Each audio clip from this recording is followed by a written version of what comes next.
hei zanina Pathianin a khoina wangin hun tha min pele a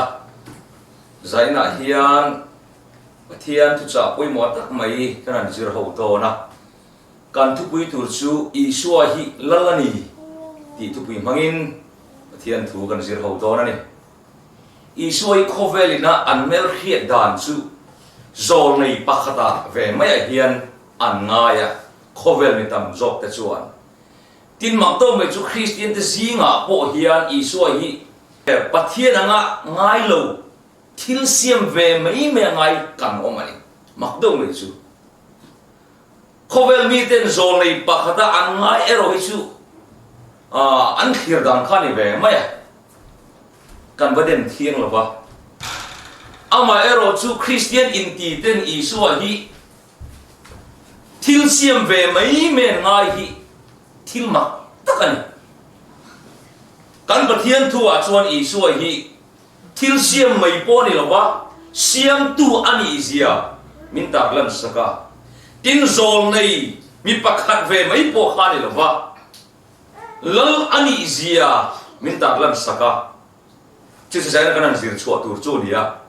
tin midam ta kan mel khiat dan tlang pu chu Isua chandam tua kan pom tlang puya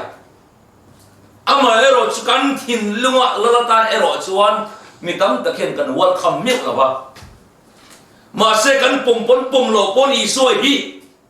khovel lal lele van siam tu lal ani tlat mai chu sai na han zir chua kan tum do na ni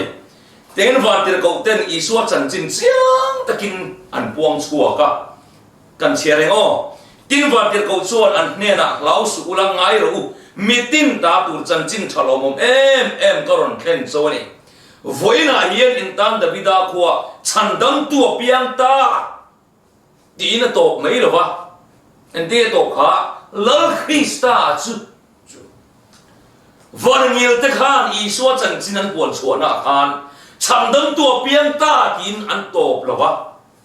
ato wan khar kha lal Krista chu chandam tu chau ani lo Isua hi Mizo te chandam tur chamina lo kalwa chung a chandam fa te chunga chuan lal turin lo kalani chu van der ko te chuan Isua chu thil siam ve mai men tiem tilo lal Krista ani e yan pom chu ani chu kan an sir chu ber tur chu ni ya he be khema piang nau sen thlom ta hi lani zia tiếng hiền Zakari hiền là lâu diệt về bố cả bung quả trang của à ô Zion phanu na sát kinh lim la ô Jerusalem phanu áo chuộc ro ngay ro ilali nè na alo kale mifel ania ne tu ani in ngay tro takin saben tung chunga achuanga saben tung nấu chung nge ya zole Zakaria pon lali Isua hi ô lal ani zia chia takin alo puang chua ka o Zion phanu na sakin lim ro ati o Jerusalem phanu au chua ro I lal ne na alo kale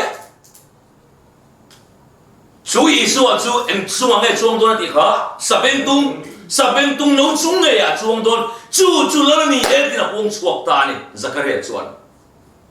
chu Isua chuan ahlen chuak chat mai ni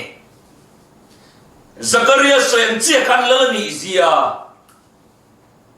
puang chuak turin azir tir ta chu tir ta a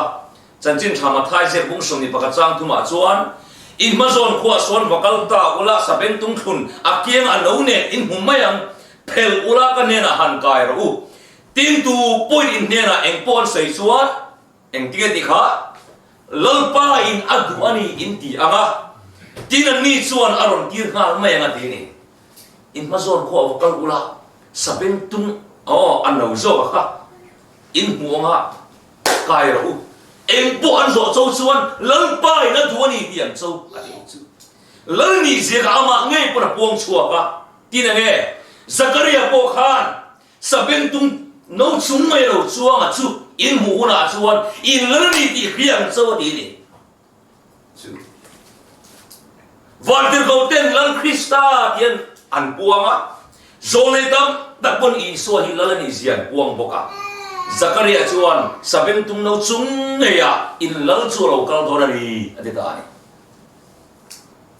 Isua chu Jerusalem a chuan sabem tung no chung nge chuang alu ta ni lalan izia uang chu ta ni ma se Jerusalem a hui thiam ta khan Isua ka lo kheng bet ma ye poi em mai chu diam chuan la Isua hi hoi san tu kan ni ve thaya kan ni lo na tu rin Jerusalem mi tena lali su an khem be a an hoi san nga kan hoi san ve lo na tu rin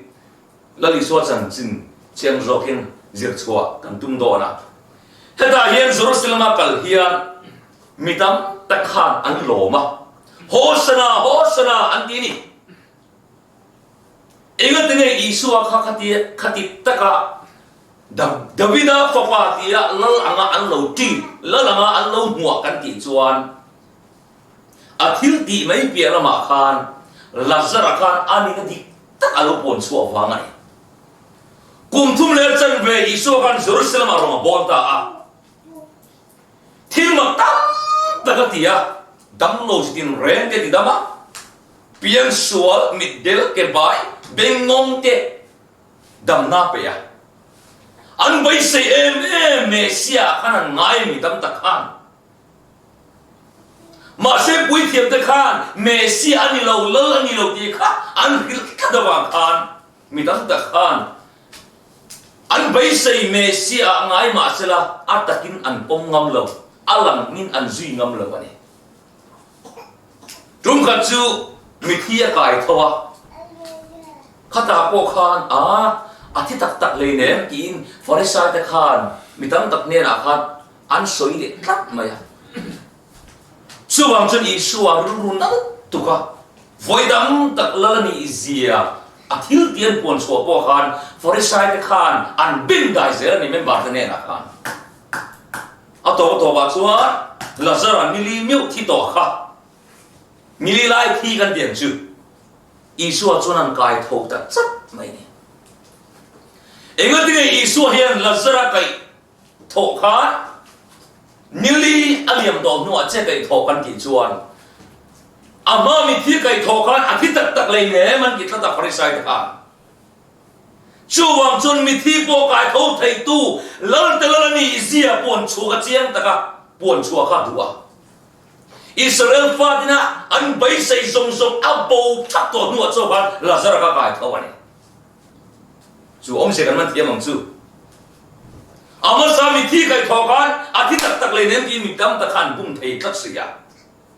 chu wang chuan kha hun la ya an bai se na song ak to thak to nu cho ban Lazarus hang e lem kai tho cho a kai tho po kha Isua hian akharau cho kai tho kai tho lo aru ataksa akharau apum na kai tho ani heta hem zelais tur klem kan ne ya tam tak kan ne ya ma se klem song kan ta kan nge Lazarus kai tho khan atuam na puan kha phel ru ati lomi tin kha than lung kha lung son ro ati boka engot tinge mi thi po kai tho thei tu chuan lung kha lung son ro ati tin nge apuana tuam kha phel ro ati na chan adu so na powarin lung ta ka isela kiang do tur kha ya tin kai tho ta kan kha an tuam na puan ta ka a kai tho ro ka ti sela lit mai tur kha ya ma se kan Pathian rong bol nga hian mi khing mi chak lo te a man ro min mang du ni hallelujah a khoi rong bol nga hian mi chak lo mi fam kim lo te min mang thi na ni chu lung po ka lung son ro ati adu chu na po na a chem len bo mai thei lo chem bo ngal mai thei ma se rong bol nga hian Pathian mi chak lo te min mang thi na ni van tir ko te mang mi se chuan rong bol ne zo dik ton ma se mi chak lo bo kilal pan min mang thi na ni tin Lazarus khan unau mai chia pani an ya farnu te kha tu ne kha marthi le mari kan ti khania isuan avat lo thin khan tungai erong bol zok thin kha marthi erong a bol thin phu tamen erong a bol thin ani chuan kinga lo thua ti khat sang lo ngai thin tu tungai kha mari hay hian zrai ro pui tak mai zir tur min pe a Pathian rong kan bol don hian mari angin Isua ke pula kan om phot thim turani Isua hena zir lai kan zir phot turani ti Isua kan mu phot tur Isua kan nei phot tur tingai chu tin rong kan bol to ni chon mar thiangin phu takin rong kan bol thim turani ti min zir ti alo tu mani chu klema zom la zar chung changa kanan bel chari zir lai kan zir tu point em dia oi chun zong o la zar chun kai thau ta hi cross an ken be ma ahun top lama khana ria lo li surong bol dan le chan ching zong i Jerusalem a che velina an khiat khan kum zanga lai Jerusalem David alal thu thenga thu tur an nei to lo kha ama khan an ngat burmai ni an bai sei khat maya lazar ni li meu thi ton kai thole pe ka chu an ring na kha an ngat le zol ta mi tam ta khan kalan ku a hai to a kalan ku da chon Jerusalem an fon khom thin ta chuan lazar hena an lo kal ta i thi kha ne nge i mu a thi dan chan chin khan lo zo tani ma se la zara khan van ram fan thu soi lo ma soi turan lo mili ya van ram fan thu pa khan ma kan khelo a soi thai chuna chu ama kai tho thai tu a kha Pathian Lalte lani zia che kha ta lam the ni mili mil thi to mi khing la ka bai sei na zong zong abo thak to nuwa ama han kai thau tu kha lani zia kha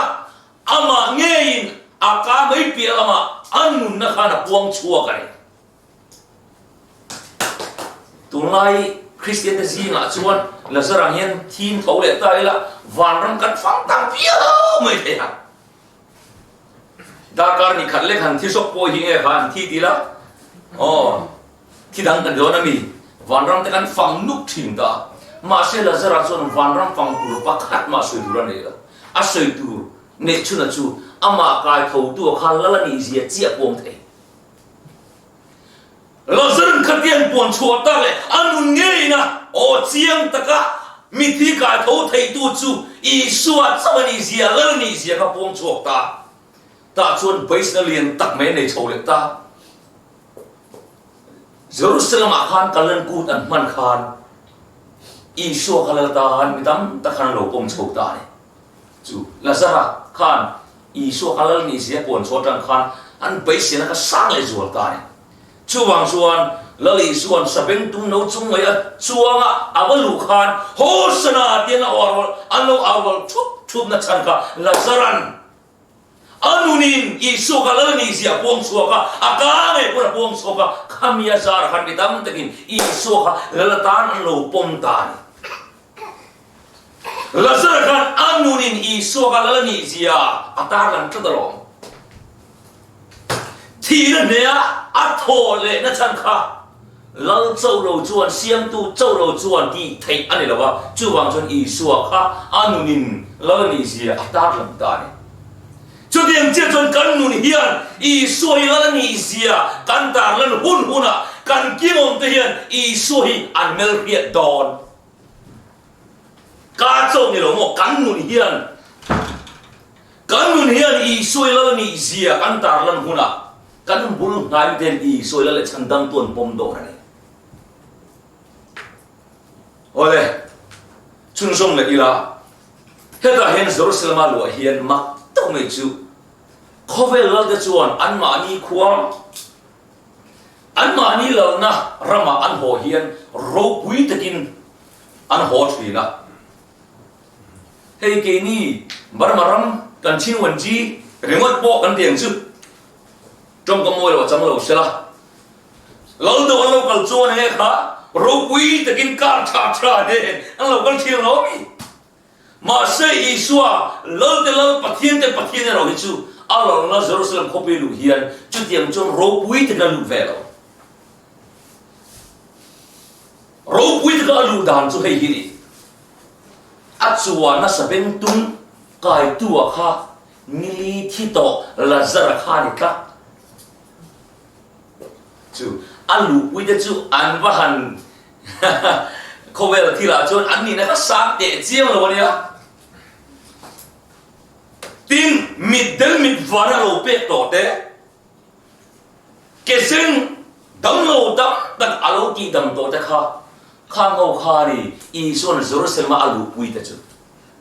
mi ro pui tak Isua na lu pui mi alo kan se ta ngin khovel lo te chuan an mani kon ho chuan an sal mo an man te ne khan an ni ru thinani ro pui takin anh họ thủy là mà sẽ Isua chuan sal a huayun lawa dia walan kumrai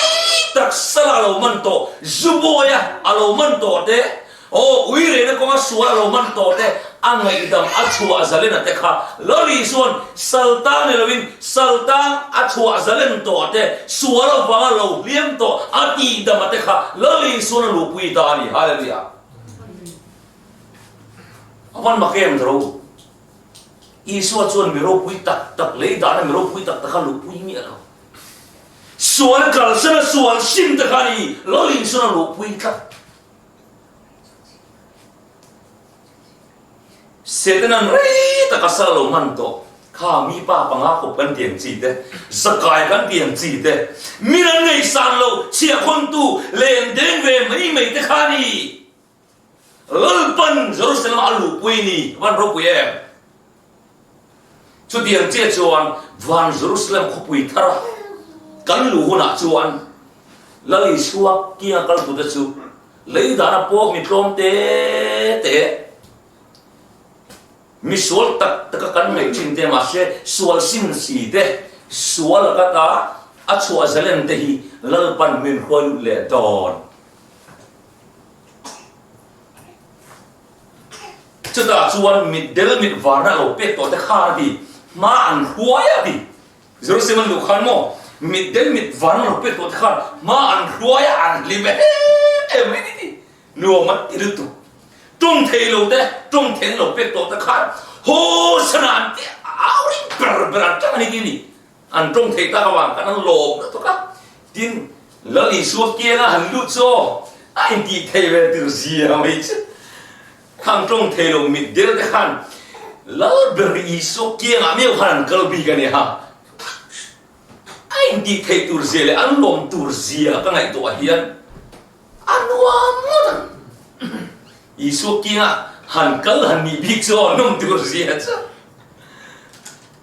Chu ni Isua na lu pui da chu. Ke bai kal thei na lo pek to ta khan. Zong sor lim em man huaya. Tin tung ka an pasa ta ti nang nim la du ve khai la chang lo ve man tia heng ke bai ti dam teu hian lim em an lo phe ve sak me ni tung kau te khan pasa ta an ko pe ha ti hemini hian mir thei te khan lom na ni an lo ve ta ni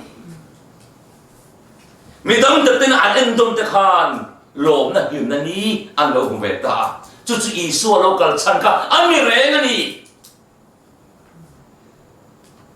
mày thái phật ra khang trần pui ngay em Isua trần pui theo khá Isua kia ngàn cả lá anh lồm nó tụt xíu à đi à cả nó tụt buồn thế khá anh lâu phá đi khang mày thái hô phật ra hô mò Isua na à lâu em col hô lâu bồi pui hô khá tin phar hi về phar về adi dam te khan lom em an pon thanai an pon thanai ber te kha kein ama chana lo pha chu Isua kia kal te chu phar an ten em ko chung ma tan pon du to lo kho po na thi duran bu chia adi dam te kha Isua kia an lut lat mai ni ini po atak la macam kan par to lo mai thei ma se kan tharau la man kan par thak mai ni tam takhi Isua kinga kan kala Isu idu chuan min thiang lim the dia Isua ne na ti thiang lim kan dir chuan min ti thiang lim mai ni lovin Jerusalem thara min hualut ve don lo ni hallelujah amen amaking dem tha par ati thiang lim te khamo ati thiang lim sakle mai lo ro pui ta Jerusalem lu khan alu wi tlap mai ni zakai te khaka mi khanan zanga alim betur zemo amaga choni su mukha baise amu theilowa thei pui kunga alon hial khania heta hi chuan o khang anung ji tu deu kha angi thei ve tu zia mai chu ma sele dara chuan klom em mai ma se Isua la le chandam tu pom tu theimo he le apo lal pan achoi moi thin klom le ma se ta chuan Jerusalem a chuan an luta Zakaria bung sombli changli kan en chuan o Jerusalem thar ne na lo chuk le tu thu min tar lan saka tu bon bung somni le pakhat chang dia po hi chuan chiat kherang e tin van thar le thar ka mu a van ma sa le ma sa chu an boral to a tui fin riat po om to lo wani tin ko thiang Jerusalem thar chu mo pasal ela in se nga pai diamin Pathian nen mi varata alo chukka boka ti chu Jerusalem thar nen Isua chu lo chuk le dona da chuan tharau lama par suara walo liam to ati damate hian o angai dam na kan sang mai ni lovin akia nga kan leng ve dona Jerusalem thar akia kan lakal le dona ni awan ro puye chu wang chang tu na poimo para chu sual sima lali sual nung zui hi kan ti turun sun chulita enge kan phar na zon enge kan mit del na zon ti selama chuan kan mit adel tolo mai ma se kan ram mit ti adel hial de ti to kan bain te ngong zo to ni tharau la ma he tro ma se Isua ti dam thelo pakhat ma nei kan tharau bin ti mo ngong to lu tu Kalau somno on nem boy kan tiang tolo, masih Isu mentan kuiro, katharau cawani, katharau mitimo adil hiau, polal pa mini damro, kaphar nan hiye mini dam tunong tolo, kau mini damro dia, Isu ke bola in klub pacuan, inan na zong ipan na zong pa Isu adit tiang himmei, don jadi lebih, mini tiang himmei kadu tok lebih. Jerusalem kopuya lalpan min huan le don chu chini kan ha le em chu ma se Jerusalem lu khan kan sweta kan khan Jerusalem temple a lalber person he twin te dan zirtir tu farisai te kham pui thiam te khan Isua kha lalatan an pom thei ta tlat lo kha pui ta to zong an sen cross an ken bet ta te Isua ka Jerusalem khan lalatan lo pom tak ta ni se he Jerusalem khovela voin khengen aro pui perdon Amerika aro pui sok don ma se an lo Krista an lo ken be wangin Jerusalem zo hoi san anita Rome sipai te kan an fret an tar ngai lo wang lali Isua ka lo pom ni selamo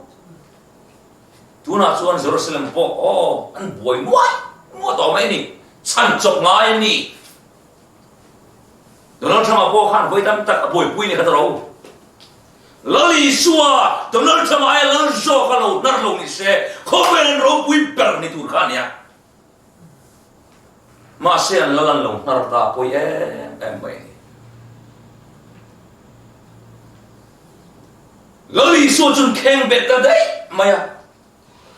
ma se van tir ko ten zol ni te khan Isua lalani an ti boxia ma sen kheng bet boxia eng ti kan tangin ngai Isua lo ta le ti kha kan chui chuat pur chu ni ta ni chiang le te mu tin ti ya tin van tir ko chuan an ne la lau su ulam ngai ru mi tin ta tur chan chin thalom em karon khen so ani với là hiền in tan Davida của chăn đâm tu ở biang ta lal Christa chứ Rome sẽ bay đến khen bay đến Judah te khan quý thiêm te khan nol mà sẽ là lal tan pom lo mà sẽ là van tiền công te chuan lal Christa anh ti thấu thấu à tin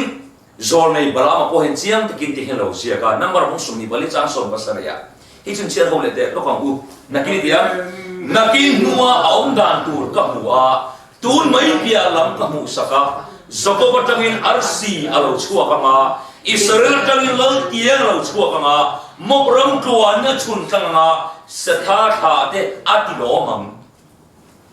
rồi này bà làm khan Israel pha te kha an chep lo ti boral ve tum khan ati boral thêm thei lâu ti boral thei ne kin e kha ti boral ne kin Jacob trangin arsi alo chua nga o Israel trangin lal tiang alo chua kang chu lali so lo pian chua tu thua kha puang em mấy ni van der ko te Christa Isua kha lalani ti an puang Abraham pon lalani Isia puang Zakaria pon puang boka tin Jacob khan afa som le pani te mala som khan ting hena mala som ani in chiar le sham te lal tiang dia lal diam chu Judah ka abo lo panga roral tu diam chu ake karata abo hek lo bang silaba local ma lo chuan nam din ama thun oyang Genesis bung som li pakwa cham som kan bu ni Jacob khan fa som pani na ya pakate den mala som dia da Judah nam alo khena tham che khan Judah tang hian nge lo chok te kha lal tia lo chuak lo chu tu ne soi tum na Christa lali so ni chu Judah tanga Isua lal lo pian do na wangin dia bola khan Judah nam kan noi po char tuma tu nge Judah nam chan chuak tu kha lal nu es thari khan Judah nam lali so pir tur chu alo chan chuak le ni chu Pathian ro rel dan ha mi hingin anti bala thailo anti pelso thailo asan chu Judah tang la lo piang kon ki ta chu wang san lal pa chuan man ruwa ngai man kha mei chetlom tak lo nu ester ka mang ta ni khobal mi ten lo Isu Christa hi ang lo mel phi the turin tu te po amang thei ve kai lan dan sirani mei chia anh em mo mi pa kan em mo no pang kan em mo upa Peter putar no pang kan em mo kalin mandu fortuan khovel a hian lali so Christian alal na puan na du ni kalon estari po nang mai ni mi ka bunga cha ni kan chon teng hian kan bule a ni ma sran nang Bethlehem o Ephratha Judah ramsa tam tak zinga de le ma la nang ma lam chang hian Israel roral tu chu kaptan alo chuanga alo chuan chu ma sang ta chatuana tangina ni chu mi ka po chuan Isua chu Bethlehem alo piang dora chu roral tu chu ni e dai kha nin halel ni kum sanga Jerusalem akhalal nei to lo ta dro Isua lo kalta lal khalo kalta ma sen khen bet dek me ni ma se so le de chon lal ni ti thau thawa van der got pon lal ni te thil siam mai ni la zol nei mai lo Isua hi lal ani ti hian patmos khia kara po kan zon hen chiang ti alo aw chwa pui ni thupuan bunga changli changa kan huwa hin chiar ham le te mu tin tiam tin le khabu hon le achung nam po entla tuma anom lo ka wangin kadrak ta zoi soya inupa zinga pakhat chuan ka nena tap su ngai te sakai bak nei Judah namami Davida mulpuya khan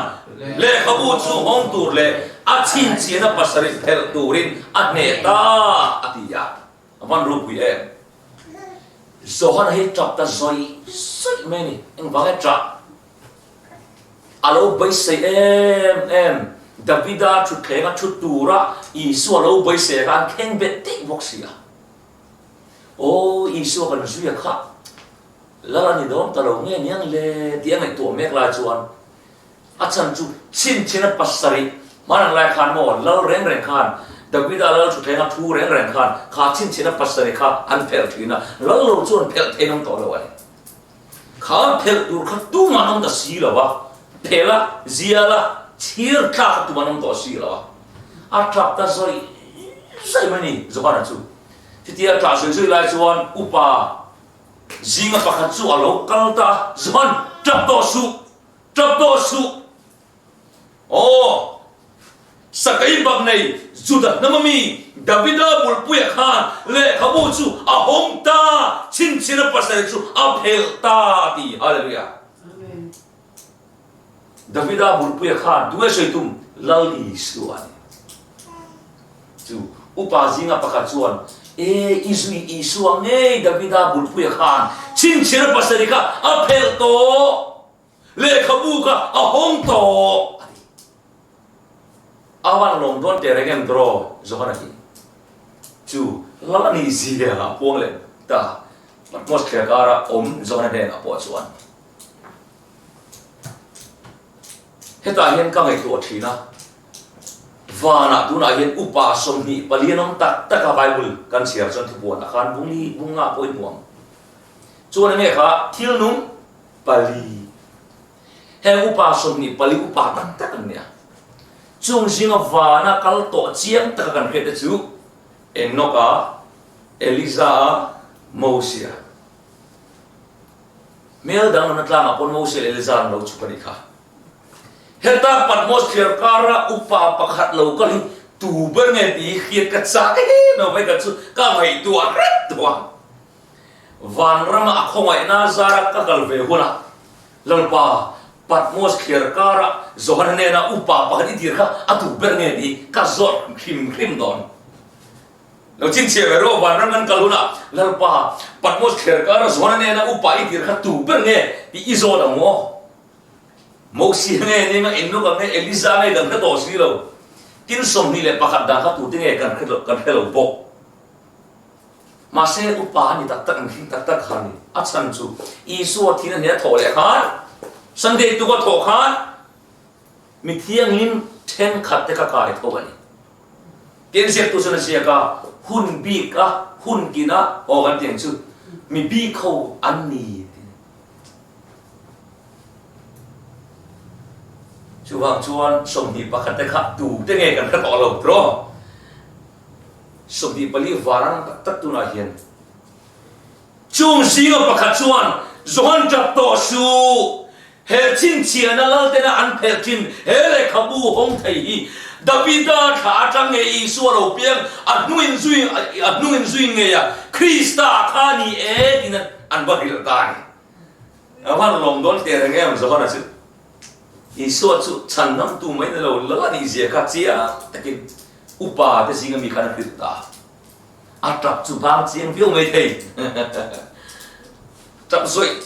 kha lo nem ta ni oh ma se Isua en ti ka tang le le ti kha boi na tham khom le ta an khen be de bok sia pat mo thia ka ra khan zohan ne la ni ti chu puang tho ma se en ti ka tang nge Isua an khen be kha la lo ni chok ta van te ko ten la ni tien puan chua kha ti kha gol chok ta no he ke ni pon Isua su lau pa kan tia ma se ti ka tang nge kho ve na lo la chok tak le ti le hem ti ka tang nge kan thin nu ma lo la le ti ro su kan chui chiang ngai mi lo mai thei ma se ti hen bible an chiang te kin Isua na kho ve la an ken be to nu ala chok da na ka alo record ani chia mo tier ko thil ti bung ni chang som thum brok thum sa ya e chu chia ho le te mung chu ti chu le dia chu ti chuan Isua in ken be nge kha Pathian le Kristani ho min asiam ta ti Israel nam tin hemol ro se adia tin chung thu chu an khia tin an thin lunga chun nang alo mi ta a Peter le tier ko dang te ne na chuan unau tu en tin nge kan ki ta kam an ti a Pentecost nya tharau thiang alo thena tang chia khan in ken be kha lo Kristani e gen pom chok ta tharau thiang lo thena tang chuan o me se ni mo kan lo ken be ta le lal Krista khani mo along hal em khani mo tin anin mutuak ta anin hongoi anin chir ngoi oi kan tiang chu chumi dang chon Isua cho chandam tu mai lovin lal Krista an lo pom ta hallelujah Karao thiêng mà nó khi trong chia khan Krista chu an khen bè kha lale Krista an lo pom ta hallelujah chandam tu bây giờ là lale Krista lo pom ta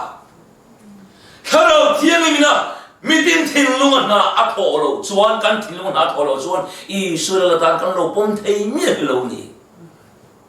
Peter tenge po khan an phasana ni kha mấy chema khúc zul su mai mà sẽ khao thiên mà khát ra cái chuan về chế mà mấy con này bùi thì mà can mình can mù lẽ can bên ăn hết đi buông là bin can ông thấy to lo là ta han bom to chiang em mà chúng khao ăn khá mà cái chuan là ta han bom thấy lo chẳng đâm tu lẽ nghe khá ham mang sống nó bảy xe đi mất can số gan gì à là bài những ngành gì nghe can tuần phiền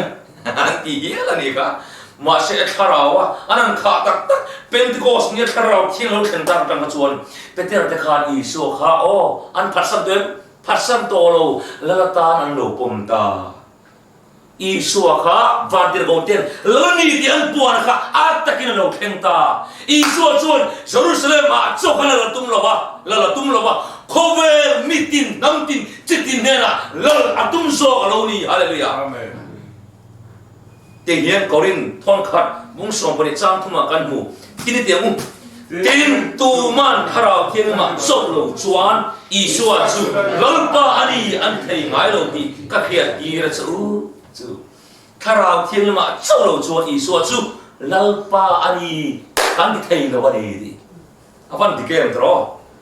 khảo thiên mình nông pui lầu chuan kan kai lalpa thì về thiên mãi là cái làm duy hôn là lâu bị xóa lâu là đi thấy lâu bị xóa cần xa công lệ đây riêng khuôn và ma này khá một đôi là chân lâu ba cái này tiết rồi mới tâm takin morning break hôn là chuan à lâu thấy lệ tỏ lâu cần sum đồ nó muốn là thế cần là thô nó muốn là thế Isua lâu tắc thấy lâu em vàng nghe khá nào thiên mình nông quy lâu thiên vàng này Karao thiên mà châu yên Isua lâu ba kan thầy châu van tin câu tên Isua kha lal Krista apiang ta an dia kha Zachariah sabeng tung no chung ya lal Krista lo kang don dia lo soete migan Bethlehem lo pigal la ni zia apon chuate Soni bala aman o Israel tang lal tia lo chuat tur thu alo soete Sako bangai pon Juda atang Lalte alo pian chuat tur thu lo soi te kha Karao thiên alo khana tang chi khan o an sei zong kha art takin alo fang kim ta ni chuan Jerusalem a chau khan alalem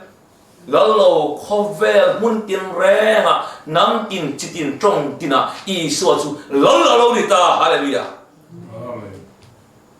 Isua chuan sami Jerusalem a chau sang la tum lo re kini ta han le a che ver of the tan poyen lalni alo ni re tuna hian Isua kan thin lunga lalatana kan pom then tur chuan kan mo chu nge tangka le rang kat sakane lo Karao thiang hi mai Karao thiang lim kan chan ma lo chuan Isua lalpa kan ti thei lo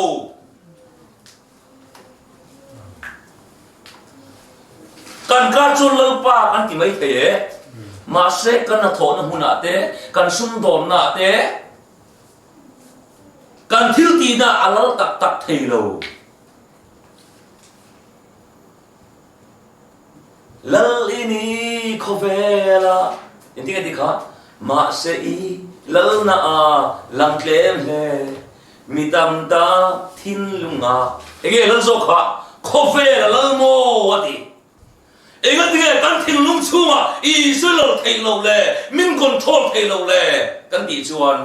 Karao thiên him kan ne khat lo wa ani kharau thiên mà sâu lâu chuan Isua la tan kan pom thấy lâu re này thì chiang takin Bible chuan min zir ti này ole Pathian atia romung le chang som ple chuan Pathian kharawa suai oma piam te chu Pathian fa te ni kharawa tam che hian Pathian chu Isua chu lani zia kan tar lang theya kan pom theya tin kharau min suai nuwa chau hian Pathian fa mel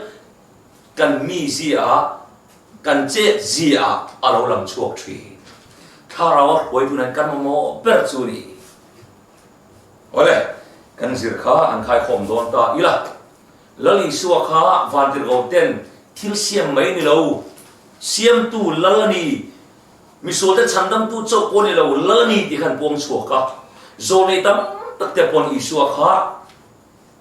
zo nei sake me ni lovin lal ani zian pom chuak ka ma se Allah na Jerusalem alo kala an khen bet de ma se khen bet ma se la lal ani thau thau chu em ti ka tang nge lal ni kan ti chuan kharau thiang in Pentecost ni tang chia khan an hung sui te tu te nge po khan la ta nan pom thei chia mai chema khu zo zo chin khan mai chema mai pon ni lawin pui thiam lal ma po an sam to ngai lo